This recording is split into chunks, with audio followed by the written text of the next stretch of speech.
사도행전 9장 19절에서 31절 말씀입니다. 음식을 먹음에 간건하여지니라. 사울이 다메섹에 있는 제자들과 함께 며칠 있을새 즉시로 각 회당에서 예수가 하나님의 아들이심을 전파하니 듣는 사람이 다 놀라 말하되 이 사람이 예루살렘에서 이 이름을 부르는 사람을 멸하려던 자가 아니냐. 여기 온 것도 그들을 결박하여 대제사장들에게 끌어가고자 함이 아니냐 하더라. 사울은 힘을 더 얻어 예수를 그리스도라 증언하여 다메섹에 사는 유대인들을 당혹하게 하니라. 여러 날이 지나매 유대인들이 사울 죽이기를 공모하더니 그 계류가 사울에게 알려지니라. 그들이 그를 죽이려고 밤낮으로 성문까지 지키거늘 그의 제자들이 밤에 사울을 광주리에 담아 성벽에서 달아내리니라. 사울이 예루살렘에 가서 제자들을 살리고자 하나 다 두려워하여 그가 제자됨을 믿지 아니하니 바나바가 데리고 사도들에게 가서 그가 길에서 어떻게 주를 보았는지와 주께서 그에게 말씀하신 일과 다메섹에서 그가 어떻게 예수의 이름으로 담대히 말하였는지를 전하니라. 사울이 제자들과 함께 있어 예루살렘에 출입하며 또 주 예수의 이름으로 담대히 말하고 헬라파 유대인들과 함께 말하며 변론하니 그 사람들이 죽이려고 힘쓰거늘 형제들이 알고 가이사랴라고 데리고 내려가서 다소로 보내니라. 같이 있습니다. 그리하여 온 유대와 갈릴리와 사마리아 교회가 평안하여 든든히 서가고 주를 경외함과 성령의 위로로 수가 더 많아지니라. 아멘. 잠시 기도하겠습니다. 하나님, 하나님의 말씀 앞에 있습니다. 사랑과 은혜를 부어주셔서 깨닫게 하시고 생활의 염려들, 근심들 내려놓고 주께 집중하는 시간, 성령께서만 역사하시는 시간 되게 하여 주옵소서. 예수님의 이름으로 기도하옵나이다. 아멘. 아주 오랜만에 사도행전으로 다시 돌아왔습니다. 앞으로 사도행전을 살펴볼 텐데요. 오늘은 본문으로 영적 성숙을 위한 여정이란 제목으로 하나님의 말씀을 전하고자 합니다. 올해 들어서 제가 집에서 저희 큰 애와 키 재는 것, 키 재기를 자주 합니다. 중학교 2학년인데 누가 클까요? 2월에 제가 따라잡혀가지고 아이가 더 커요. 여러분, 그럼 제가 키 잴 때마다 막 세월이 무상하고 막 기분 상하고 나보다 컸어 이놈이 막 이럴까요? 그렇지 않겠죠. 키를 자주 쟀던 이유도 빨리 아빠보다 컸으면 좋겠다 이 마음이 강했겠죠. 만약에 그러면 자녀가 키가 크지 않는다, 잘하지 않는다면 어떨까요? 제가 아는 분, 목회자, 지인 중에도 그런 분들이 있으신데 몇 분 돈, 시간 이거 엄청 많이 들더라고요. 키 크는 주사 맞아야 되고 병원 다녀야 되고 요만큼이라도 1cm라도 키우려고 온갖 노력을 기울입니다. 이게 부모의 마음이죠. 그럼 여러분, 하나님이 우리 아버지이신데, 하늘 아버지이신데 하나님 아버지의 마음은 어떨까요? 역시 하나님 아버지도 우리가 자라기를 원하십니다. 이게 뭐 키 크기를 원하신다는 게 아니라 영적으로 자라나기를 원하십니다. 한마디로 하면 영적 성숙이죠. 누가복음 14장에 보면 예수님이 제자가 되는 길을 설명하시면서 이런 비유를 하십니다. 너희 중에 누구 망대를 세우고자 할진대 그 기초만 쌓고 능히 이루지 못하면 보는 자가 다 비웃어 이르되 이 사람이 공사를 시작하고 능히 이루지 못하였다 하리라. 아멘. 여러분, 무슨 말이에요 이게? 회심을 해서 예수님을 믿었습니다. 건축으로 비유하면 기초공사를 한 겁니다. 기초공사. 근데 거기서 끝이에요. 세우질 않아요, 더 건물을. 영적으로 자라질 않습니다. 그럼 결국 비웃음거리가 될 수밖에 없다는 거죠. 어쩌면 여러분, 오늘날 우리 한국교회가 세상에 조롱거리가 되는 것이 어쩌면 예수를 믿는데 기초는 놓았는데 자라지 못하고 늘 기초공사만 하고 있기 때문인지도 모르겠습니다.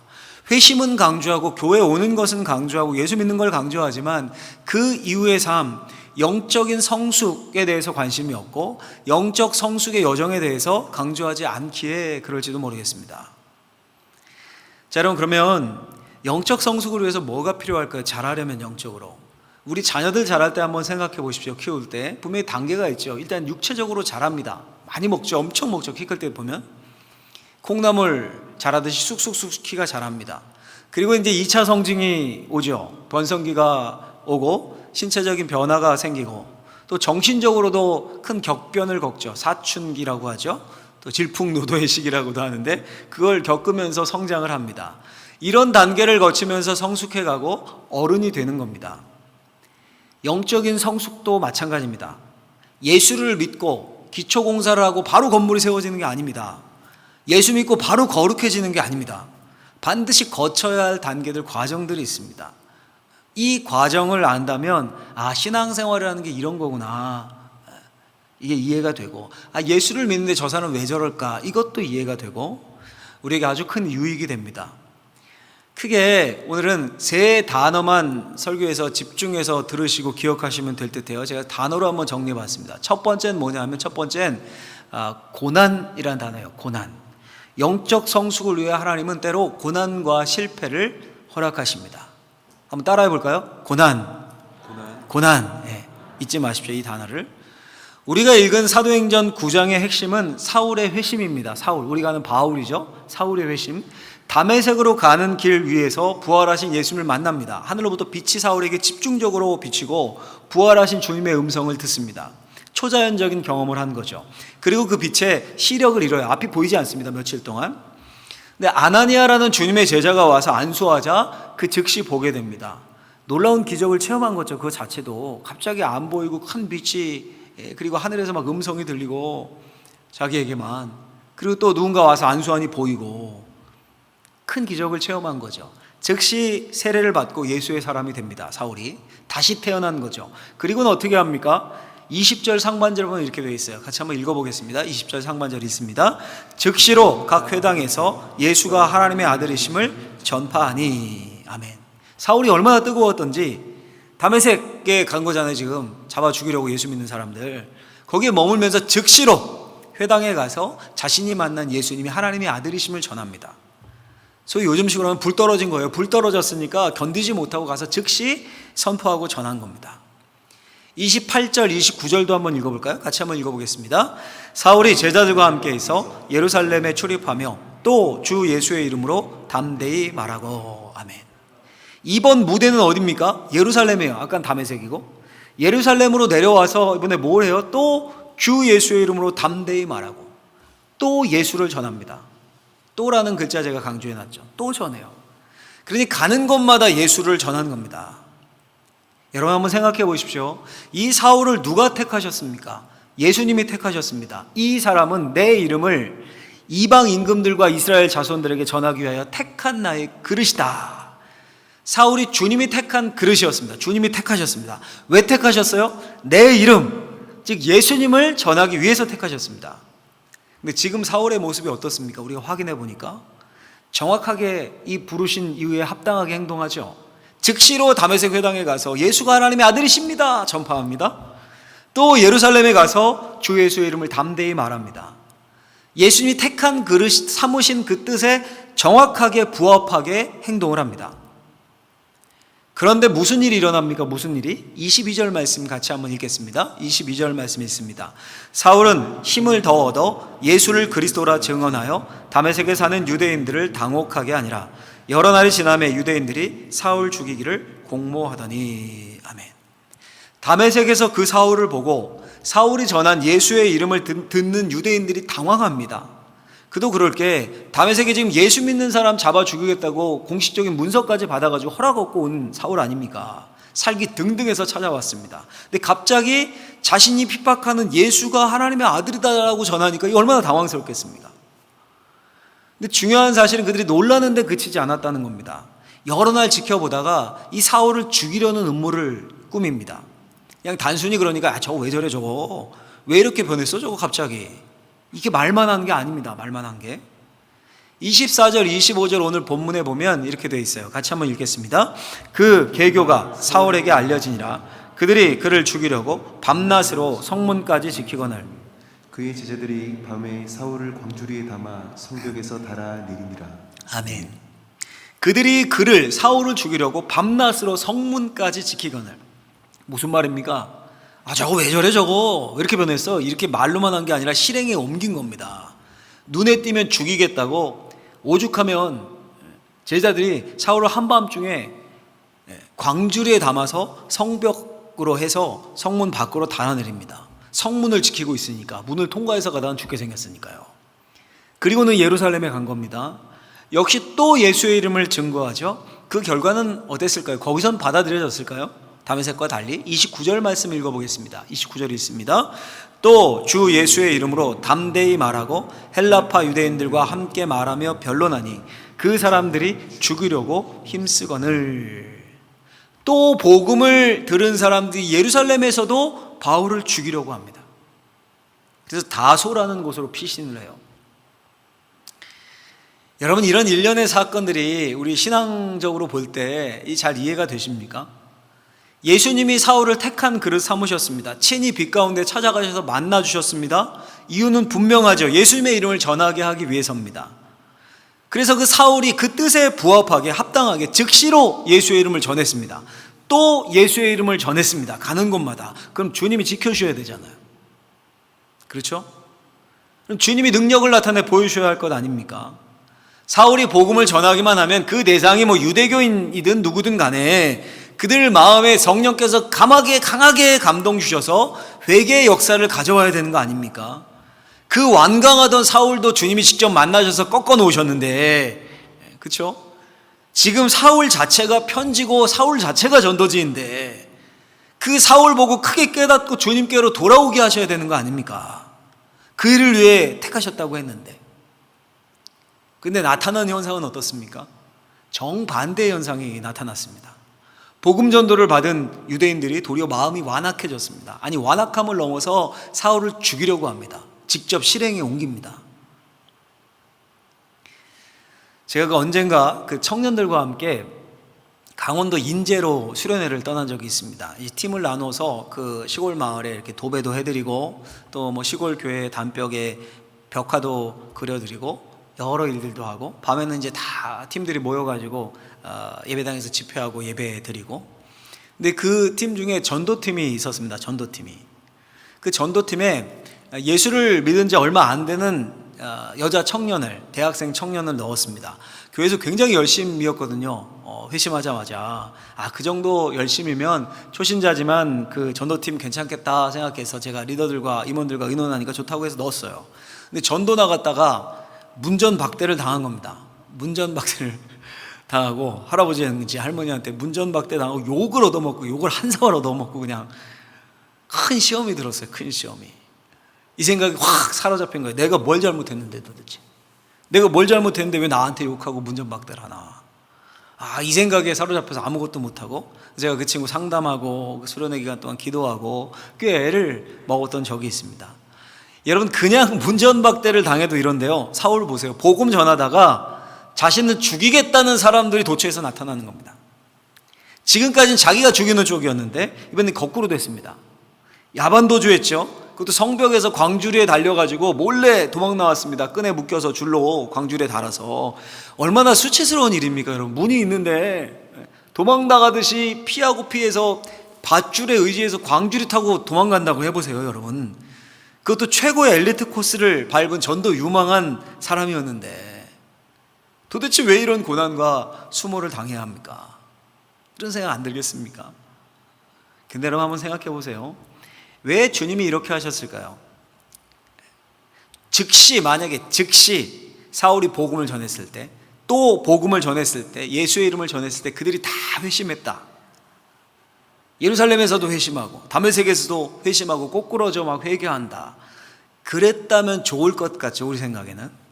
근데 아마 그랬다면, 아마도 제 추측이지만 사울은 우리가 아는 사도 바울은 되지 못했을 겁니다.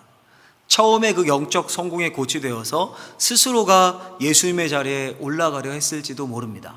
그럴 확률이 굉장히 높아요. 주님은 고난과 실패를 통해서 사울에게서 완벽한 항복을 받아내고 더 주님만 의지하고 그 기간을 통한 경건 훈련을 통해 더 주님만 바라볼 수 있게 만드신 겁니다. 여러분, 오늘날 우리도 그렇습니다. 우리가 사는 세상이 어떻습니까? 발명가 에디슨이 기가 막힌 명언을 남겼죠. 실패는 성공의 어머니다. 이 세상에서도 통용이 됩니다. 늘 승승장구하고 꽃길만 가는 사람이 있습니까? 아무도 없습니다. 아마 이곳에 있는 모든 분들의 인생을 여기 나와서 한 명씩 나눠보십시오 한다면 고난과 실패가 없는 인생이 있을까요? 가정이 깨어지고, 때로는 사업이 힘들고, 때로는 병들고, 자녀들을 키우는데 실패하고, 다 있으실 거예요. 그런 고난과 실패가. 그리고 그게 영적인 영역에서도 통용됩니다.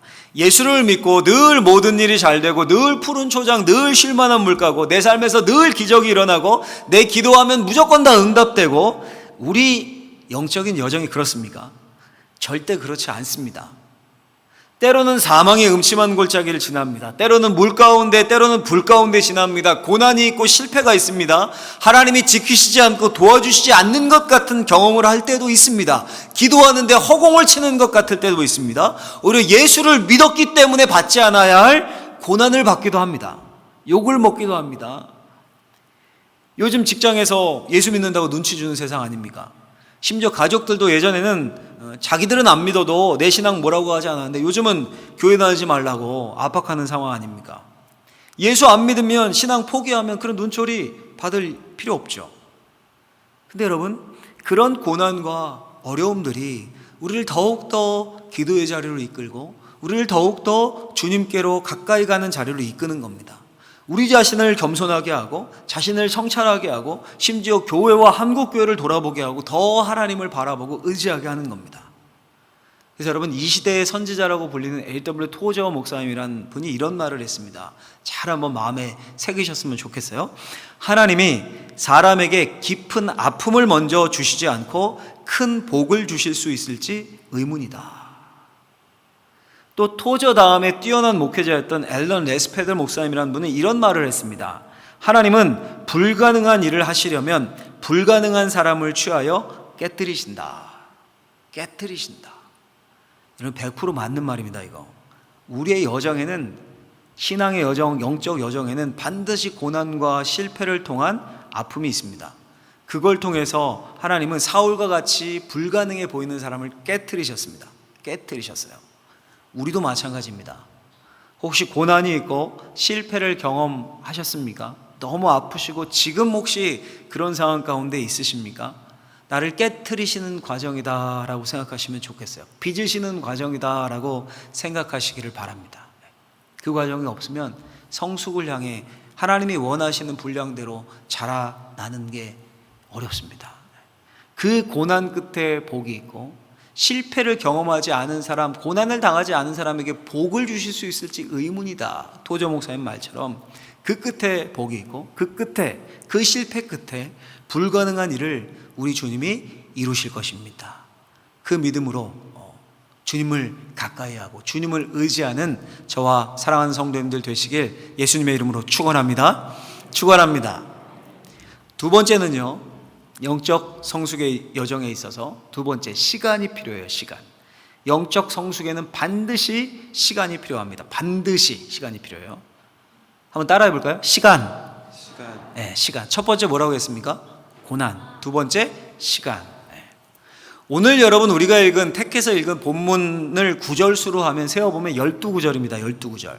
성경 반쪽 분량 정도의 짧은 본문입니다. 오늘 본문 19절에 보면 이렇게 되어 있습니다. 사울이 다메섹에 있는 제자들과 함께 며칠 있을새, 며칠 더 다메섹에 머물렀고 복음을 전했습니다. 9장 23절에 보면 이렇게 되어 있습니다. 여러 날이 지나매 유대인들이 사울 죽이기를 공모하니, 며칠 있다 이제 여러 날이 지났습니다. 그리고 이제 쫓겨가서 죽이려고 하니까 예루살렘으로 갔습니다. 그 예루살렘에서 제자들과 함께해서 예루살렘에 출입했죠. 그러자가 또 죽이려고 하니까 어떻게 합니까? 30절 보면 이렇게 돼 있어요. 형제들이 알고 가이사라로 데리고 내려가서 다소로 보내자. 이번에는 예루살렘을 떠나 다소로 갑니다. 다소로. 여러분 어떻습니까? 그냥 잠시 그곳에 머물러서 잠시 머물며 이동한 것 같지 않습니까? 도대체 이 짧은 12구절에 얼마의 시간이 녹아있는 걸까? 이 5가지의 여정 가운데. 이 시간을 알기 위해서는 서신서를 참고해야 돼요. 서신서를. 바울이 이런 편지를 씁니다. 갈라디아서 1장 17절 말씀 같이 한번 읽어보겠습니다. 또 나보다 먼저 사도된 자들을 만나려고 예루살렘으로 가지 아니하고 아라비아로 갔다가 다시 다메섹으로 돌아갔노라. 그 후 3년 만에 내가 게바를 방문하려고 예루살렘에 올라가서 그와 함께 15일을 머무는 동안. 아멘. 이게 무슨 말입니까? 사울이 다메섹에서 여러 날을 사역했습니다. 예루살렘으로 바로 간 겁니까? 다메섹에서? 그게 아니라 아라비아라는 곳으로 갔대요. 아라비아 사막으로. 거기서 경건 생활을 했습니다. 말씀과 기도에 집중했을 겁니다. 그리고 다시 다메섹에 가서 3년 만에 사역을 했어요. 다메섹에. 그때 사울을 죽이려는 공모가 있었습니다. 그래서 예루살렘으로 내려갔습니다. 올라갔어요? 내려갔어요? 네. 베드로를 만나서 15일을 머물며 복음을 전합니다. 그러자 또 죽이려고 하는 박해가 일어나자 이번에는 가이사라라는 것을 거쳐서 배를 타고 저기 다소로 갑니다. 다소로.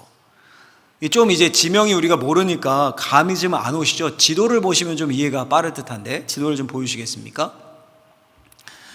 자, 밑에 저기 빨간 곳이 예루살렘이에요. 작아서 안 보이시죠? 작은 것이 예루살렘이고 저 위에 초록색으로 점 찍혀 있는 데가 다메섹입니다. 다메섹. 저 다메섹에서 예수를 만난 거죠. 더 노상에서. 저기 머물다가 어디로 갔냐면 바로 오늘 본문에는 예루살렘으로 간 것처럼 돼 있는데 바로 간 게 아니라 아라비아로 갔다라고 써 있죠. 아라비아. 저기 광야 쪽, 저 흙 보이는 저 누런색으로 표시되어 있는 초록색 점 있죠? 형광색. 저기가 아라비아예요. 저기에 가서 3년간 머물고 말씀을 보고 경건 훈련을 하고 거기서도 복음을 전했겠지 뭐. 그러다 다시 다메섹에 가서 사역하다가 예루살렘에 내려왔던 거예요. 예루살렘에서 죽이려고 하죠, 사울을. 그러자 제자들이 어떻게 합니까? 저기 해안가에 점 조그맣게 노랗게 찍혀 있는 거 보이십니까? 저희가 가이사라입니다. 예루살렘에서 약 100km 정도 떨어진 곳입니다. 저기까지 간 겁니다. 저기서 배를 타고 저 위쪽 위에 빨간색 보이십니까? 저기가 다소입니다. 다소. 지금의 터키 지방이죠. 저기까지 올라간 거예요. 배 타고 엄청 멀죠. 저 다소에서 그러면 사울이 몇 년이나 머물렀을까요? 자그마치 10년을 머뭅니다. 10년을. 그 10년 동안 실패자처럼 칩거에 있었습니다. 복음 불이 붙었는데 안 받아들이잖아요. 가는 곳마다 죽이려고 하고. 그 여러분, 이 짧은 12구절 안에 몇 년이 녹아있는 겁니까 지금? 14년, 15년의 세월이 녹아있는 겁니다. 그리고 이 시점으로부터 약 16년 지난 그때에 바울이 바나바로부터 청빙을 받고 안디옥 교회로 오게 됩니다. 이게 이제 사도행전 11장이에요. 11장에 나오는 이야기. 그러니까 여러분, 풋내기 그리스도인 사울을 하나님이 농익은 그리스도인으로 그 오랜 시간에 걸쳐서 빚어가신 겁니다. 이게 영적 성숙의 법칙입니다. 성경에 나오는 신앙의 위인의 영적 성숙의 여정을 한번 보십시오. 하나같이 시간이 필요했습니다. 요셉이 17살의 노예로 팔려가서 긴 고난 끝에 30살이 되던 해 애굽의 총리가 되죠. 13년이 필요했습니다. 다윗이 몇 살인지는 모르겠어요. 정확하게 소년이었습니다. 그냥 어린 나이에 하여간 기름 부음을 받았습니다. 군대에 징집되지 않았어요. 블레셋과 전투가 있는데 형들은 징집됐는데 다윗은 징집되지 않았어요. 왜요? 나이가 안 됐던 거예요. 징집 나이가. 그러니까 20살 전이었을 겁니다. 근데 사울에게 쫓기고 광야를 방황하고 큰 고난을 겪습니다. 그리고 30세에 왕이 됩니다. 역시 10수년이 필요했습니다. 모세는 살인을 하고 광야로 도망가죠. 그때 42세였습니다. 그리고 부름받을 때까지 40년을 광야에서 보냈습니다. 아브라함, 야곱 등등등등 모든 성경의 위인들이 긴 시간을 통과했고 그 시간을 통해 빚어져서 영적 성숙으로 나아간 겁니다. 여러분, 오늘날 우리도 그래요. 왜 끝까지 버티는 게 실력이다라는 말이 있죠. 우리가 어떤 상황에서도 신앙으로 끝까지 주님 편에 서는 게 결국 영적 승리의 비결인 겁니다. 자고 일어났더니 신데렐라가 되어 있고 자고 일어났더니 막 주식이 몇 배가 뛰고 부동산이 뛰어서 내가 벼락부자가 되어 있고 그건 세상에서 있는 일이에요. 세상에서. 뒤틀린 세상에서 인간이 만든 허상일 뿐입니다. 하루아침에 또 거지 되잖아요. 또 어떤 경우는. 하나님이 하시는 일은 그렇지 않습니다. 우리 몸만 해도요, 우리 몸에 하나님이 원리를 심어 놓으신 거 아닙니까? 자고 일어났더니 갑자기 키가 10cm, 20cm가 컸다. 이런 분 있으십니까? 없죠. 마음의 소원을 품었어요. 살 좀 빠졌으면 좋겠다. 자고 일어났더니 20kg가 빠져 있더라. 이런 경우 있습니까? 없잖아요. 없죠. 조금씩 자라서 어느샌가 훌쩍 커 있는 것을 알게 되는 겁니다. 영적인 성장도 이와 마찬가지입니다. 어떤 고난과 실패에도 견디며 묵묵히 사명을 감당하면서 경건 훈련을 하는 거예요, 여러분. 그래서 중요한 겁니다. 우리가 하는 공동체적 성경 읽기, 여리고 작전 기도에 새벽 기도에 경건 훈련들 아무 의미 없는 것 같으십니까, 여러분? 흘러가는 시간인 것 같으십니까? 그게 쌓이는 거예요, 여러분. 어느 때 언제 뭘 먹어야 아이가 훌쩍 클까요? 아십니까? 먹는 것 자체가 크는 거예요, 그냥. 그것과 똑같습니다. 똑같아요. 학자들에 따르면 사울이 아라비아에서의 3년, 아까 다소에서의 10년 주로 행했던 것이 우리식으로 하면 경건훈련한 거예요. 거기서 경건훈련.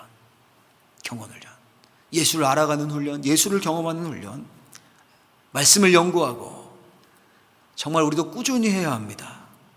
그 경건훈련으로 타락한 세상, 이 세상에서 영혼을 지켜내셔야 합니다. 그리고 시간이 흐르면 그것을 계속 해나가며 시간이 흐르면 정말 세상이 감당할 수 없는 사람이 되는 겁니다.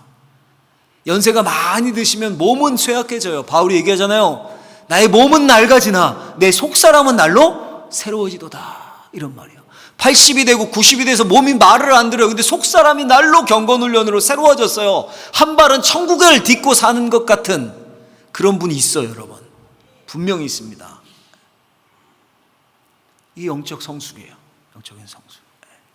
하나님이 우리도 모르는 새에 이렇게 빚어가시는 겁니다. 그런 놀라운 은총이 저와 우리 사랑하는 성도님들 모두에게 있길 예수님의 이름으로 축원합니다. 축원합니다. 마지막 세 번째로요, 한 가지가 더 있습니다. 한 가지가. 세 번째는 사람들이에요. 사람들. 영적 성숙은 준비된 사람들의 도움을 필요로 합니다. 그들과 함께 성숙해 가는 겁니다. 함께. 우리 같이 또 따라해 볼까요? 사람들. 네, 세 가지 다 했습니다. 첫 번째 고난, 두 번째 시간, 세 번째 사람들. 퍼즐이 완성된 거예요. 꼭 기억하십시오. 사울이 아라비아에서 3년 있다가 다메섹에 와서 복음을 전했습니다. 그러다가 박해로 다시 예루살렘으로 갔습니다. 예루살렘에 가서 사도들과 사귐을 갖고 싶었습니다. 복음 안에서 교제하고 싶었습니다. 그런데 그렇게 시간이 꽤 많이 지났는데도 사도들이 받아들입니까? 26절 보면 이렇게 되어 있어요. 26절 말씀 오늘 본문 읽어보면 같이 읽겠습니다. 사울이 예루살렘에 가서 제자들을 사귀고자 하나 다 두려워하여 그가 주제됨을 믿지 아니하니. 아멘. 시간이 꽤 많이 흘렀어요. 몇 년이. 그런데 다 사울을 두려워하고 믿지 않았습니다. 그도 그렇게 사울이 스데반 집사 죽이는데 앞장서지 않았습니까? 얼마나 그리스도인들을 모질게 핍박했습니까? 그 깊은 트라우마가 예수 믿는 사람들에게, 사도들에게 있었던 겁니다. 가까이 하지 않고 두려워했어요, 다. 근데 여러분, 누가 사울과 사도들 간에 다리를 놓습니까? 누가? 27절에 나와요. 27절 같이 한번 읽겠습니다. 27절이 있습니다. 바나바가 데리고 사도들에게 가서 그가 길에서 어떻게 주를 보았는지와 주께서 그에게 말씀하신 일과 다메섹에서 그가 어떻게 예수의 이름으로 담대히 말하였는지를 전하니라. 아멘. 바나바가 데리고 사도들에게 가서, 익숙한 이름이 등장하죠. 위로자 바나바. 바나바가 사울과 사도들 간에 다리를 놓습니다. 사울의 회심과 그간의 경건훈련과 복음 전파 행적을 소상히 설명합니다. 그러니까 사울의 영적 성숙의 여정에 있어서 바나바는 큰 기둥이었고 큰 도움이었습니다. 바나바가 없었으면 사울이 사울되지 못했을 만큼. 여러분, 이 말씀 앞에 저도 한번 제 삶을 생각해 봤습니다. 제 삶을. 제 영적 여정에 선명한 이름으로 이렇게 새겨져 있는 분들이 있습니다. 일단 여러분들은 모르지만 최익성 목사님이라고, 저희 아버님이에요. 제가 멘토 1번이라고 종종 말씀드렸죠. 그리고 제가 주일학교 때 저를 담당하셨던 최현숙 선생님, 5학년 6학년 담당해 주셨어요. 저를 너무 사랑해 주셨습니다. 제가 다니던 초등학교 앞에서 문방구를 하셨는데요, 문구점을. 늘 저를 보시면 배고프잖아요, 애들. 주전부리나 문제집 이런 거 손에 들려주시고 사랑을 많이 쏟아주셨습니다. 청년의 때 예수님을 만나고 이끌어 주셨던 이신환 목사님, 또 신학생, 목회자, 설교자로 이끌어 주셨던 멘토 두 분, 장동민 목사님, 우리가 자주 오시죠, 유호준 목사님. 제게만 해당되는 바나바와 같은 선명한 이름들입니다. 절대 잊어버릴 수 없는. 여러분들은 어떠십니까? 여러분들의 영적 여정에 바로 이렇게 떠오르는, 생각나는 이름들이 있으시죠? 분명히 있으실 겁니다. 그분들을 통해서 여러분들도 자라난 거예요. 그뿐이 아니라 제가 오늘 본문을 통해 정말 은혜를 받았던 부분은 이 부분에 있어요. 우리 한번 몇 구절 읽어볼까요? 성경을 9장 19절 말씀 한번 읽어보겠습니다. 사울이 다메섹에 있는 제자들과 함께 며칠 있을새. 25절 그의 제자들이 밤에 사울을 광주리에 담아 성벽에서 달아내니라. 28절 사울이 제자들과 함께 있어 예루살렘에 출입하며. 30절 형제들이 알고 가이사라로 데리고 내려가서 다소로 보내니라. 아멘. 여러분, 무슨 말입니까? 사울의 그 영적 성숙의 여정 가운데 선명하게 이름 석자 박혀있는 바나바 말고 수많은 이름 없는 제자들, 형제들이 있었습니다. 함께 복음을 나누었던 공동체 그룹이 있었다는 겁니다. 여러분, 이 부분을 묵상하면서 제가 얼마나 은혜가 됐는지 모릅니다. 제 신앙의 여정도, 내 신앙의 여정도 마찬가지였구나. 제 신앙의 여정 가운데 제가 선명하게 기억하는, 아까 여러분들은 모르지만 제가 기억하는 이름들 말고도 때로는 이름도 기록하지 못하지만 수많은 형제들과 자매들, 믿음의 동역자들, 기도의 사람들, 함께 청년회를 하고 함께 임원을 했던 사람들, 함께 학생회를 하며 같이 뒹굴었던 사람들, 신학교를 다니며 늘 토론하고 했던 그 친구들, 무리들, 또 공동체를 맡고 교육부서를 하고 함께 했던 선생님들, 성도님들, 우리 방어진제일교회도 마찬가지죠. 믿음의 동역자들, 기도의 사람들, 얼마나 많은 사람들이 있었고 또 앞으로도 있을까. 이 생각을 하니까 너무 하나님께 감사한 겁니다, 여러분. 그리고 이런 결심을 하게 되는 겁니다. 나도 누군가에게 바나바라는 이름 석자로 기억되면 더 좋겠지만 그렇지 않더라도 무명의 제자들, 무명의 형제들이라도 되었으면 좋겠다, 이런 소원이 생겼습니다. 여러분, 우리에게는 무명의 제자들, 무명의 형제들이지만 하나님의 손바닥에는 다 이름 석자가 기록되어 있을 거예요. 바나바와 같이 똑같이 주님의 귀한 제자들로 그 이름이 다 새겨져 있을 겁니다. 여러분, 이 사실을 꼭 명심하시고 바나바가 아니더라도 누군가의 형제들, 누군가의 제자들로 사람을 살리고 세우는 일에 최선을 다할 수 있는 저와 여러분들이 되길 예수님의 이름으로 축원합니다. 그러니까 교회에 그냥 주일에 한 번 와서 예배만 드리고 내 옆에 사람 누군지도 모르고 이름도 모르고 형제도 없고 자매도 없고 뭐 공동체도 없고 그룹도 없고 아무 헌신도 없고, 그래서 신앙이 자랄 수가 없고 영적으로 성숙할 수가 없습니다. 오늘 말씀을 기억하시고 형제들, 제자들 그 그룹에 속해서 기도를 나누고 말씀을 나누고 삶을 나누고 그런 모임이 꼭 있으셔야 합니다. 제가 여러분 설교 원고를 마무리하면서 이 성경 말씀이 떠올랐습니다. 이 말씀을 읽고 설교를 마치고자 하는데요, 이런 영적인 성숙의 과정을 거쳐서 그 큰 일을 한, 주의 놀라운 일들을 한 사도 바울이 된 겁니다. 이 바울이 죽음을 앞두고 쓴 유언과도 같은 고백, 유언을 남기죠. 이 유언을 남겨요. 같이 한번 읽겠습니다. 디모데후서 4장 7절 8절 읽습니다. 나는 선한 싸움을 싸우고 나의 달려갈 길을 마치고 믿음을 지켰으니 이제 후로는 나를 위하여 의의 면류관이 예비되었으므로 주 곧 의로우신 재판장이 그날에 내게 주실 것이며 내게만 아니라 주의 나타나심을 사모하는 모든 자에게도니라. 아멘. 여러분, 얼마나 감동적입니까? 영적 성숙의 여정을 이제 골을 앞두고 있어요. 목적지에 도달했습니다. 마무리하는 때입니다. 자신이 부르심에 합당한 삶을 살았고 하나님이 주실 의의 면류관을 확신합니다. 근데 그 뒤에 뭐라고 덧붙이고 있습니까? 그날에 내게 주실 것이며 내게만 아니라 주의 나타나심을 사모하는 모든 자에게도니라. 여러분, 영적 성숙도 1위인 바울에게만 의의 면류관이 1등이다. 바울에게만 주어집니까? 주의 나타나심을 사모하는 모든 자가 바울과 똑같은 의의 면류관의 대상입니다. 오늘 본문에 이름이 나오지 않는 제자들, 형제들이라고 표현됐던 그 사람들 다 바울과 똑같은 의의 면류관의 대상들이에요. 할렐루야. 유명하지 않아도 좋아요. 대한민국의 끝자락 울산, 그 중에서도 끝자락 방어진, 그곳에 있는 무명한 방어진 제일교회, 그 교회에서도 이름 없는 성도들, 직분도 없고 이름도 없어요. 성도란 타이틀만 가지고 있어도 다 상관없습니다. 그저 예수님의 사람으로 하나님을 사랑하고 이웃을 사랑하고 누군가를 위해 기도하고 묵묵히 고난과 실패도 견뎌내며 주의 나타나심을 사모하면서 주님을 바라보는 그런 사람들, 끝까지 견디며 믿음을 지키며 인내하는 사람들, 그들 모두에게 바울과 똑같은 의의 면류관이 주어질 것입니다. 우리 것이에요, 여러분, 우리 것. 여러분, 이 사실을 믿고 맞다, 꼭 기억해야 될 것, 나도 자라야 된다. 키는 다 컸지만 나 영적으로 아직 자라야 될 분량이 너무도 나 많다. 자라야 된다. 하나님, 나를 키워주십시오.